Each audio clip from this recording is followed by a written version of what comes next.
great to see some new faces here as well. You'll just see a little message coming up, but we will only record the presentation. So we'll kind of, when we bring Ali in here, there'll be about half an hour in terms of the presentation. So plenty of time for questions and discussion afterwards, which is, very much the idea of these kind of sessions anyway. And we won't record that bit, but if we record the presentation, it means other people can catch up if they happen to be out enjoying the sunshine instead of joining us tonight. That's a plan B. Just a really short intro in terms of what REG is, in case there's a few new people here, which I know there are.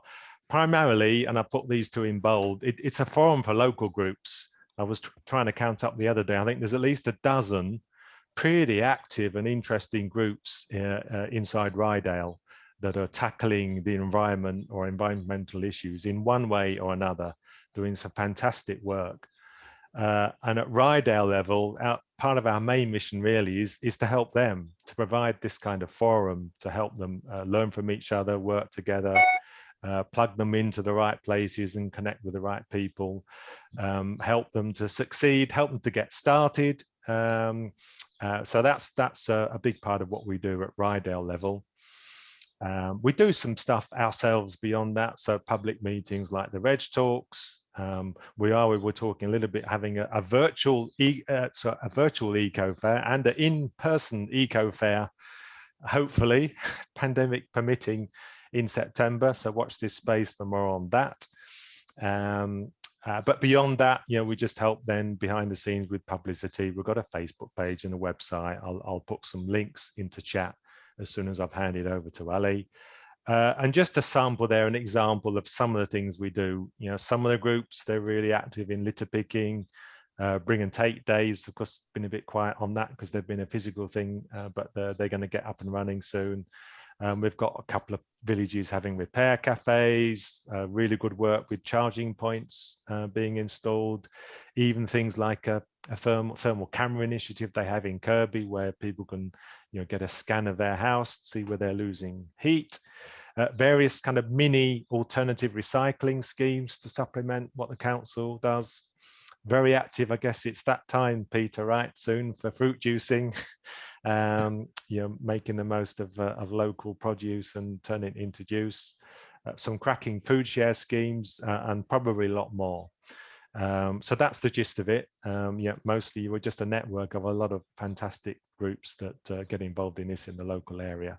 But delighted to help with running these kind of talks that we're going to make that we can make available to everyone. Tonight, we're really lucky because we're joined by Ali Webb.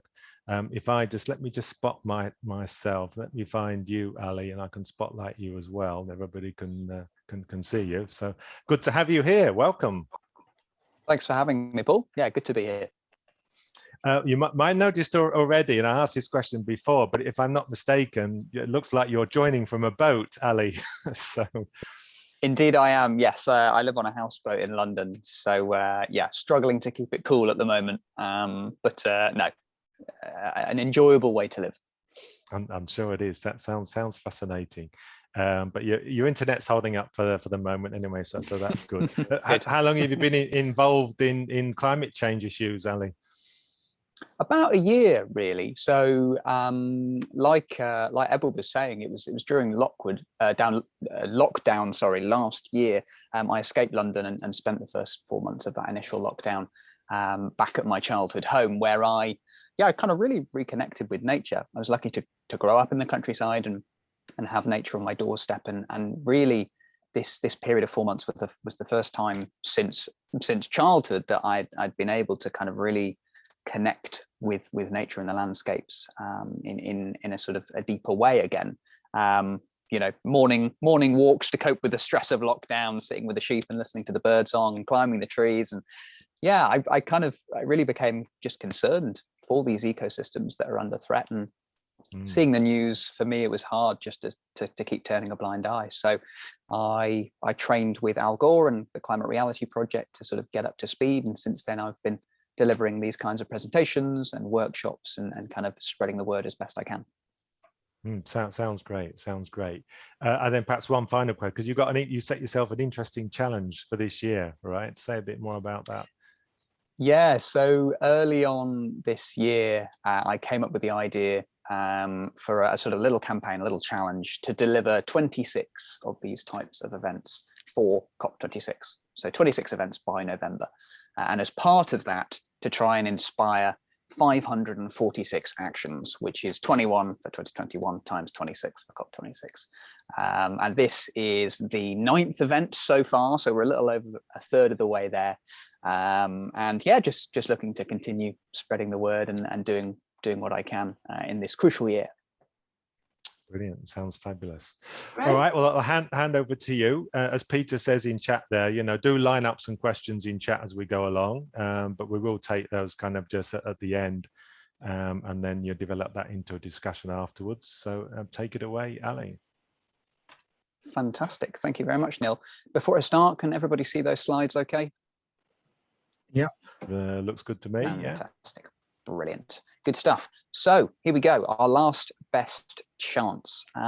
So the objective of this short half-an-hour presentation is to highlight the climate crisis that we are currently facing and to discuss the ways that we can take action, both individually and collectively, in this crucial year to mitigate against climate catastrophe.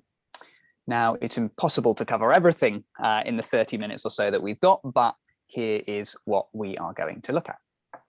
We'll begin with a quick overview of the impacts that we're seeing around the world, then take a look at the solutions that we have available to us here and now, and finally looking at COP26 and what you can do. The title of this presentation, Our Last Best Chance, comes from this quote from the US climate envoy, John Kerry, and it echoes a statement from the former president of COP26, Claire O'Neill. And you may or may not be aware, but today is 101 days to COP. So 101 days to go. So you might be wondering what this COP, this COP business is all about. So we'll start with a quick quiz. 2 questions for you. Fingers on buzzers. Paul, if you'd like to launch the poll, you should see a little pop-up on your screen shortly. So first question, what is a COP? Is it an agreement to keep global temperatures low? Formal meetings of international parties about climate change, a research body, or you're not sure? What do you think? And second question, what does COP stand for? Is it climate over profit, controlling ozone protocol, conference of the parties, or collaboration of people? So we'll give you a couple more seconds to get those answers in. Looks like you're all pretty up to speed, unsurprisingly. Fantastic. Just a couple more seconds, a few more people to get their answers in.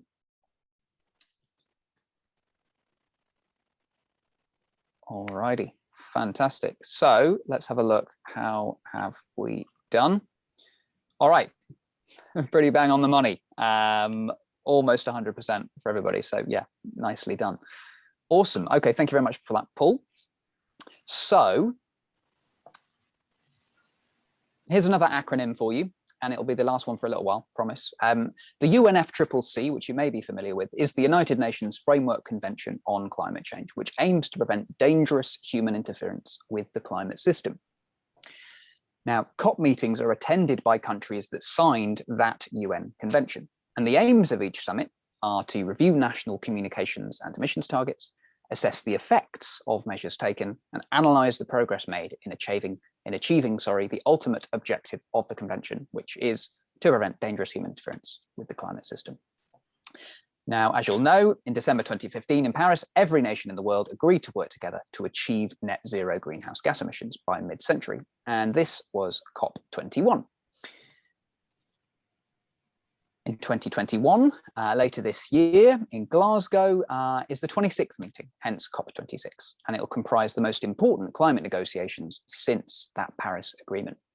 Now, one factor that influences these negotiations is what pressure was put on governments in the build-up. So we all have a really important role to play, and more on that a little later in the presentation. So there are 3 big questions. Must we change? Can we change? Will we change?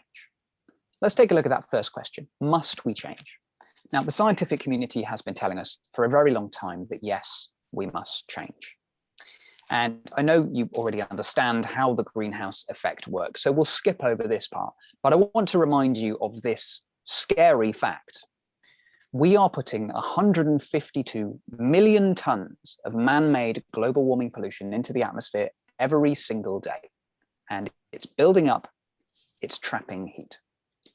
And we're trapping as much heat energy as exploding 500,000 first-generation atomic bombs every single day. And as a result, greenhouse gas concentrations are at a record high. So what do all these emissions mean for our planet? Well, you don't need me to tell you that it's getting hotter. 2020 was the joint hottest year on record. And this is a nice visualization of the UK's temperature over time. And we can see 10 of the hottest years on record have occurred since 2002.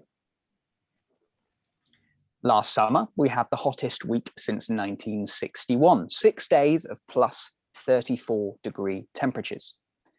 And we're seeing these records all over the world. This was the highest temperature ever reliably recorded this month in Nevada, 54.4 degrees centigrade, as large areas of the Western US and Canada experienced heat waves in the last few weeks. And scientists said that the searing heat is virtually impossible without climate change. It's worth noting that global warming distribution isn't even. It's up to 3 times hotter in the Arctic.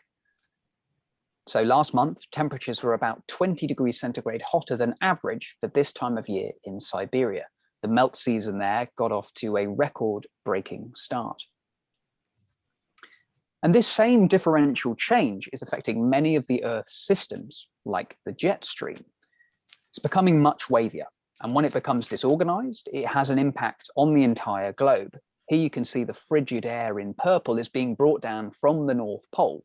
And you may remember Texas in the news in February. The entire state was under a winter storm warning.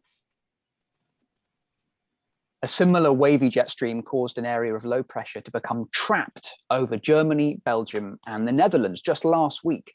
The catastrophic flooding killed at least 150 people, as 2 months worth of rain fell in 2 days. You may well have seen the pictures in the news, just devastating.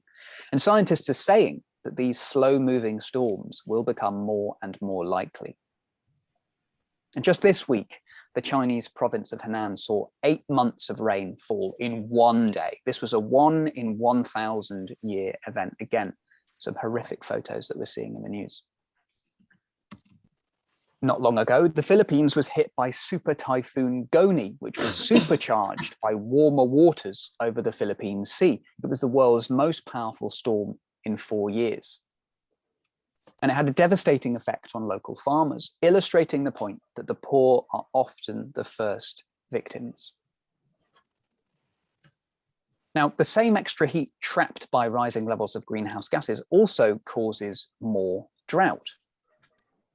Groundwater levels were alarmingly low last summer in Europe, and it's the same story around the world. In India, New Zealand, the Middle East. And of course, many places will become uninhabitable. Here's what scientists are projecting by 2070. And so by the end of the century, we could see up to 1 billion climate migrants. We must act now to prevent this from spiraling out of control. These are the global systems vulnerable to climate. The health impacts are quite significant. Air pollution is one of them. Dirty air kills just under 9 million every year around the world. India is one of the very worst. And here at home, a new report released last month estimates that 1/4 of British school children attend schools where air pollution is over the WHO limit, the World Health Organization limit. And air pollution has been shown to affect mental health and cognitive ability in children. As for food supply, crops are very sensitive to increasing temperatures too. For each 1 degree of warming, these 4 crops, which make up 2/3 of the caloric impact for human civilization, are experiencing significant declines. Now, the hotter the temperature, the more fires there are. This statistical correlation has been proven out exactly over time, as you can see on this graph here. Here's a photo of Oregon's enormous bootleg fire that is currently burning. 2.5 million acres have already burned in the US this year. And of course, who could forget last September in California, Oregon, and Washington, we saw communities being burnt to the ground. And these fires, they're earlier, they're bigger, and they're hotter than usual. And just to put that into perspective, how big is 10.2 million acres? Well, this map just gives you some perspective. Now, climate change, along with ecosystem loss, is also affecting plants and animals. When Extinction Rebellion talk about extinction, they're talking about this. Without significant changes, we will lose up to 1 million species from our planet. And a recent report showed that the UK is amongst the most nature depleted countries in the world. So we have work to do. We're seeing populations declining, like these beautiful birds. We're seeing coral reefs dying all over the world in our oceans. And we're seeing ecosystems being destroyed. And honing in on the Amazon here, this destruction, the cutting and the burning of the Amazon is a huge problem, right? Because it's both releasing the carbon dioxide that is stored in these trees and vegetation, and at the same time, it's depriving the environment of the ability to pull that same CO2 down from the atmosphere. In 2020 alone, an area 7 times the size of London was destroyed, and it's not slowing down. But here is a little known fact. Indigenous people live on 22% of the Earth's surface, but those areas harbour 80% of the world's biodiversity. Why? Because they revere the Earth and all its creatures. So we must bring these communities to the table and amplify their voices and their knowledge. One of the most commonly talked about impacts of climate change is sea level rise. Now, Venice will flood occasionally, but let's put that into perspective. St. Mark's Basilica has only flooded 6 times in the last 1,200 years. 4 out of 6 of those have been in the last 20 years. So this is obviously related to climate. Here's a glacier in southwest Greenland 80-something years ago. And here is what it looks like today.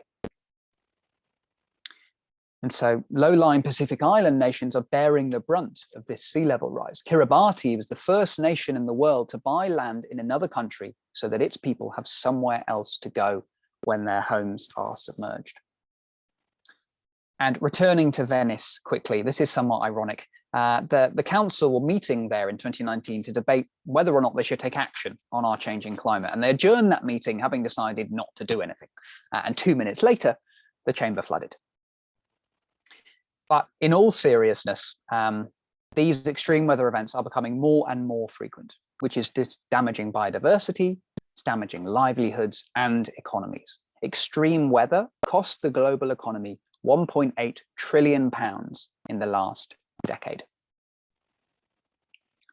In fact, the world is heading for some major impacts. The most dangerous and the most likely are all intensified by climate change. So, do we have to change? Yes, we absolutely do. And I want to pause here for a moment to ask you how you're feeling. I appreciate this first section can be somewhat overwhelming and doom and gloom. So in a sound, I'd like you to unmute yourselves, and in a sound, I want you to express how you're feeling. So for example, your sound could be ah or so if you want to unmute yourselves, and after 3, in a sound, how are you feeling? 1, 2, 3. Uh-oh. Yeah, all of this bad news can be overwhelming, right? And the brain can sort of shut down and attempt to distance itself from reality. But it is absolutely crucial that we face the truth and we acknowledge our emotions with compassion. Only then can we truly accept reality and get to work. So what about that second question? Can we change? Well, the answer here is really very exciting. Project Drawdown, which I'm sure many of you are familiar with, highlights the top 100 solutions for fighting climate change. We already have 80 of them. In the first half of 2019, Scotland produced enough wind energy to power all of its households almost twice over. Great Britain's electricity system recorded its greenest ever day over the Easter bank holiday as sunshine and windy weather led to a surge in renewable energy. In fact, 2020 made history for another reason. Last year, the UK generated 17% of its electricity from nuclear plants, 41% from fossil fuels, and 42% from renewables. This was the first time in history renewable energy has overtaken fossil fuels as the UK's biggest source of electricity. According to the International Energy Agency, solar is now the cheapest electricity in history. And it's good for economies too, with many new solar jobs being created around the world. Now, a large part of the renewable electricity equation is storage, and just look at the growth in recent years of the world's storage capacity for electricity. Now, what's coming ahead? Let's just rescale this graph. Here you can see the amount of electricity that batteries can store is just growing exponentially, which is so exciting to see. Okay, what about electric vehicles? Well, the UK experienced its best year ever in 2020. Electric vehicle registrations were up 185%. Petrol registrations were down 21%. And in the global economy, we're seeing huge commitment from industry to use 100% renewable energy. So much so that the number of companies using renewable energy is constantly increasing. In the last year, renewable energy companies outperformed fossil fuel companies. But here is something to remember. These are the subsidies for renewables worldwide, £102 billion. And these are the subsidies for fossil fuels, 36 times greater. And it is a measure of the political power, the lobbying power that these corporations have. And so is it any wonder when you look at some of the biggest companies in the world that they're spending tens of millions of pounds on these lobbying efforts? Fossil fuel companies have known about the science of global warming since the 70s, right? And as a species, we've done more harm to the earth in the time we've known than before we knew. And it's not just these five. Companies everywhere are engaging in greenwashing, so we must hold them to account. Now, as well as reducing the greenhouse gas emissions gas emissions that we're emitting, there's a lot of atmospheric carbon that we need to take down. And this is where Mother Nature comes in. Trees are the ultimate carbon capture and storage machines. And new research estimates that a global tree planting initiative could remove 2/3 of all emissions that remain in the atmosphere. And the great thing about trees is they're available now, they're cheap, and we can all get involved. And trees do a lot more than just pull carbon. They prevent flooding, they reduce city temperatures, and they are scientifically proven to make us feel better. I myself am a self-proclaimed tree hugger. So the bottom line is we need to plant the right trees in the right places, and we need to protect the ones that we already have. And soil is an incredible carbon sink too. What the plant doesn't need for growth is exuded through the roots to feed soil organisms. And scientists say that more carbon resides in the soil than in the atmosphere and all plant life combined. So we need to keep it there and use its potential. In spite of the wonder and ability of nature, we continue to exploit the earth and its resources for our own profit. Over centuries, we've become disconnected from nature, exercising dominion over the earth. And this, I came to realize over the last 12 months, is the root cause of the climate and ecological crisis. We would need 1.6 Earths to make our extraction of resources, our consumption, sustainable. We need to shift away from this thinking of Earth as a resource to Earth as a living being, worthy of our appreciation. And here's the thing, reverence is native to us as humans. It's there to be rekindled. So coming back to the solutions, there are many co-benefits of climate action. Cleaner air means less disease, less cancers, means a stronger economy with more green jobs. And more walking, more cycling means healthier, happier humans. A recent study from the Centre of Alternative Technology in Wales showed that we already have everything we need here in the UK to achieve net zero. And they highlighted three main areas in that report. First, we need to reduce our energy demand, and we do that by improving the heat efficiency of buildings and changing and reducing how much we travel. Then we need to power up the renewables, the wind and solar that we just saw, as well as geothermal and synthetic fuels. And finally, we need to offset the rest, those unavoidable emissions from industry. And we do that by making tweaks to our agricultural systems and by using that natural carbon capture and storage, those trees and that soil. And the best part, it's realistic and it's affordable. So can we change? Yes, absolutely we can. What about that final question? Will we change? Well, the biggest ever poll of climate change views published in January found that 81% of us here in the UK believe in the climate emergency. So we have the public will and we have the ways. There is a lot of good stuff happening around the world and in the UK. Since 2008, the UK cleaned up our electricity mix faster than any other major world economy. Around the world, the ecocide movement is gaining momentum, and this is a law that will prosecute companies that cause damage to the earth. Its supporters include Pope Francis, and French President Macron has promised a referendum on the issue. And the good thing is companies know it's coming, right? So they're making moves towards being more sustainable. Another growing campaign is flight free. Taking just one flight can be the largest contributor to your annual carbon footprint. So communities of thousands around the world are pledging to travel differently. Will you join them? Now, did anyone hear about the Agenda climate case? Well, back in 2013, a Dutch sustainability organization and 900 citizens sued the Dutch government over inaction on climate change. And they won. The Supreme Court ordered the Dutch state to reduce its greenhouse gas emissions, which was a fantastic victory. 496 councils have declared a climate emergency to date here.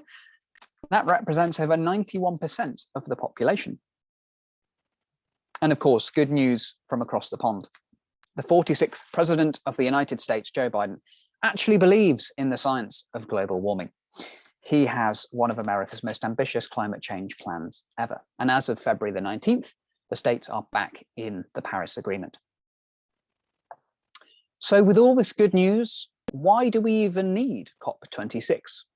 Well, before I answer that question, I'd like to quickly give you a brief history of climate lawmaking.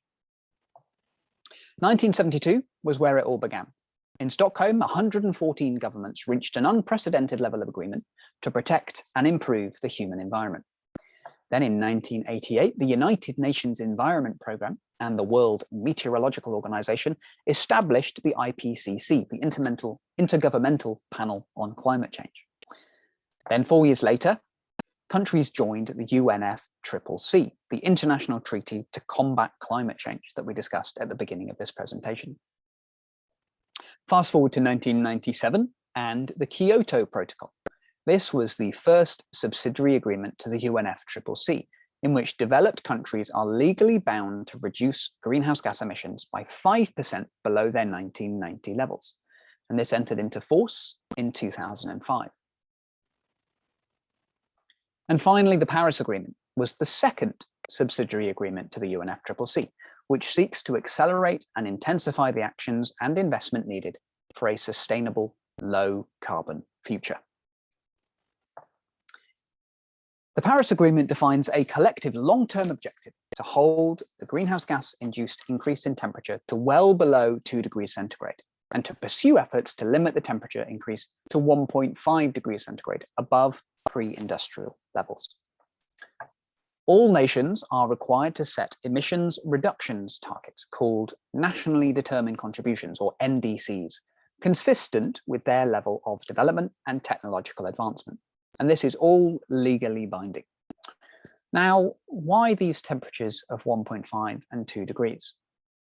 The IPCC released a special report in 2018 that highlighted a number of climate change impacts that could be avoided by limiting global warming to 1.5 degrees compared to 2 degrees centigrade. And you can see here what's at stake. So far in this presentation, we've seen what is happening today already with about 1.2 degrees of warming. And with 1.5 degrees, we'll see more extreme heat, more ice melt, more biodiversity loss. But at 2 degrees, you can see how much worse things get, the right-hand columns there.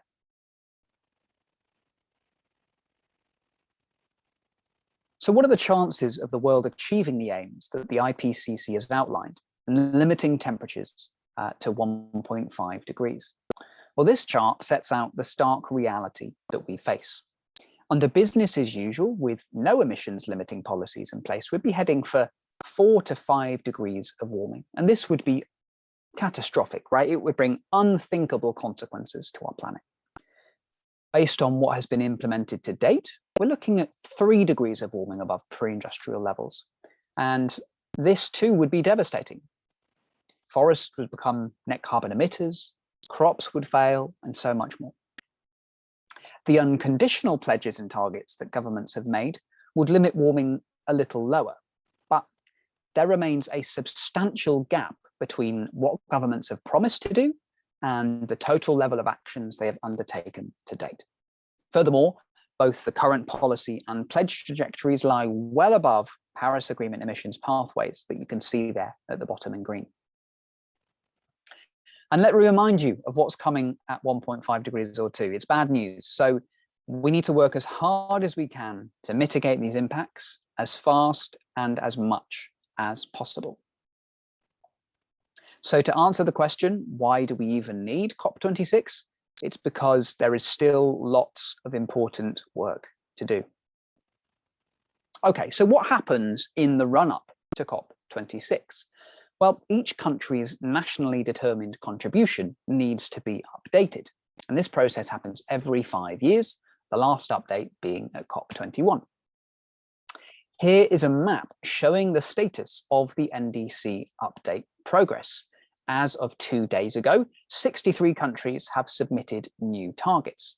Now, the 2 colors to pay attention to here are dark green and red. Dark green are those countries that have submitted stronger targets than before, and red are those who haven't increased their ambition. Just 50% of global emissions are covered by these new NDC submissions, so there is a long way still to go. And what will happen at COP26 itself? Well, COP is attended by 20 to 25,000 people each year, including presidents and prime ministers, climate experts, observers, media, and negotiators from around the world. Outside of negotiations, there's plenty of other things that go on, like events, protests, and even Climate Action Network's Fossil of the Day award that is presented to the countries that perform the worst in negotiations. So what about those negotiations? Well, talks this year will focus on 3 key things. First, countries need to agree on the particulars of a global carbon market system, essentially countries buying and selling the right to pollute from each other. Second, there is currently no mechanism to fund responses when vulnerable countries experience loss and damage. This is obviously critical for least developed countries, but is resisted by many wealthy nations. This is referred to as Article 6. And thirdly, COP26 will start to discuss how to integrate the nature-based solutions we saw earlier into the Paris Agreement strategy. So each country sends a team of government negotiators, with guidelines and goals to take that take over a year of preparation. And crucially, these plans are influenced by the pressure that was put on government in the preceding 12 months. Let me emphasize that your voice matters. Now, negotiators can only negotiate what has been discussed in advance. So waiting until November to make your voice heard will be too late. So what is the UK currently doing? Well, in December, we committed to cut planet warming emissions by 68% by 2030. This is a significant strengthening of the previous target and is aligned with the UK's 2050 net zero target. However, the UK has yet to adopt and implement ambitious policies necessary to achieve this new 2030 target. Progress has been painfully slow. In their latest report to government last month, the Climate Change Committee concluded that climate resilience is of little importance to government ministers. Only 4 of 61 identified risks and opportunities of climate change are being managed sufficiently. And we see recent headlines about massive road building, new coal mines, new oil and gas exploration, the clearing of old growth forests for HS2, a 3rd runway for Heathrow Airport, reversal of the Green Homes Grant Scheme. This has to change. So what can the UK do? Well, it can use its diplomatic influence to close the gap between existing Paris Agreement pledges for 2030 and those needed to limit global temperature rise to 1.5 degrees. It can champion climate justice by increasing financial support to help poorer countries adapt to climate change and manage loss and damage, ensuring this support reaches those who need it most. We can support and fund nature-based solutions whilst restoring the Earth's precious ecosystems and biodiversity, including, where appropriate, ensuring Indigenous communities are at the forefront of developing solutions.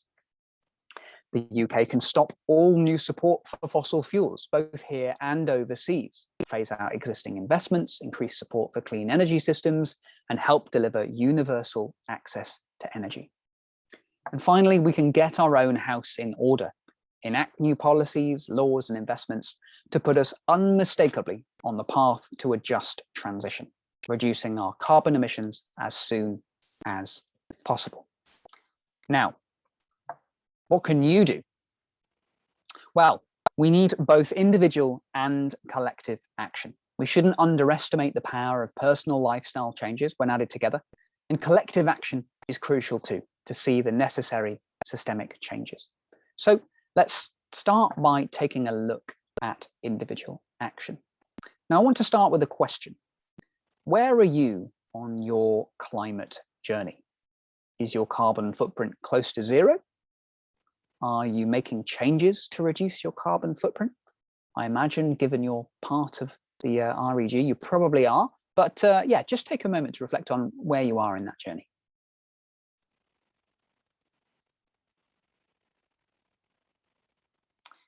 And now, wherever you are, it's time to make a zero carbon promise, if you haven't already. So what is a zero carbon promise, I hear you ask? Well, anything we've ever achieved, traveling to the moon, creating electricity, started with someone imagining it first. So we should begin by imagining what a zero carbon world will look like. Take a moment now to visualize this together. Close your eyes if you like. The trees we planted and protected are sucking billions of tons of carbon out of the air. Our cities are green, clean, and car-free. Renewable energy powers our homes and employs millions. Our soils are healthy and our food nutritious. Birds are singing, coral reefs brimming with life. Are you imagining it?